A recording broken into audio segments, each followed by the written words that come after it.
EVM के खिलाफ लड़ाई में इंडिया अलायंस ने अपना हॉटस्पॉट या यूं कहें कि कुरुक्षेत्र ढूंढ लिया है।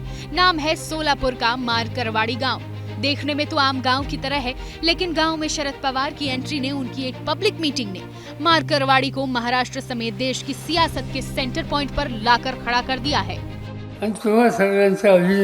देश भर में आज मारकवाड़ी गांव की चर्चा है।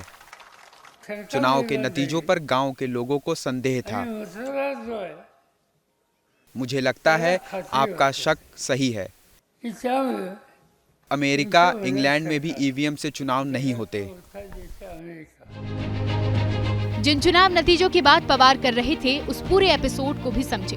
मारकरवाड़ी के लोगों का कहना है कि वो ईवीएम से नहीं, बैलेट पेपर से चुनाव चाहते हैं, क्योंकि उनका एक मुश्त वोट पवार के कैंडिडेट को गया था, मगर गिनती में बीजेपी आगे रही, ये समझ नहीं आया।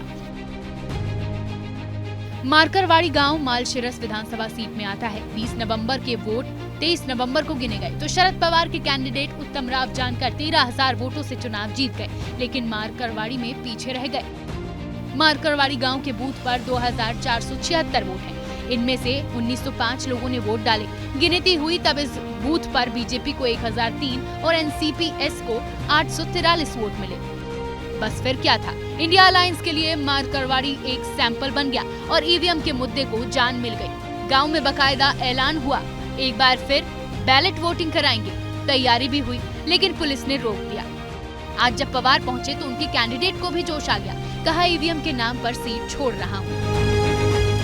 निवडणूक आयोगाकडे बॅलेट वरती निवडणूक घेण्याच्या अटीवरती मी राजीनामा द्यायला तयार आहे। देशातली एक निवडणूक बॅलेटवर घेऊ शकत नाही। अडचण काय? शरद पवार ने मुद्दा उठाया तो सपोर्ट कांग्रेस और उद्धव गुट ने भी किया।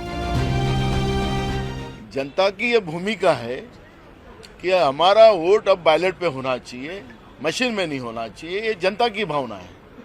ये आंदोलन ये कोई 1-2 दिन का नहीं है, ये एक लंबा चलने वाला आंदोलन है, क्योंकि ये सारी जनता जो है, देश की जनता आज पूछ रही है कि अगर कोई भी जीत रहा हो या हार रहा हो, उसमें सत्य क्या है।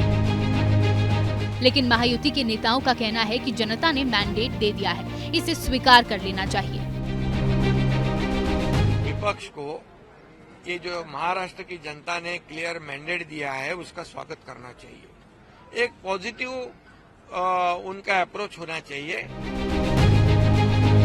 वैसे सियासत का एक उसूल है कि वो चौंकाती जरूर है। 2019 के विधानसभा चुनाव में सतारा में शरद पवार ने भीगते हुए भाषण दिया था।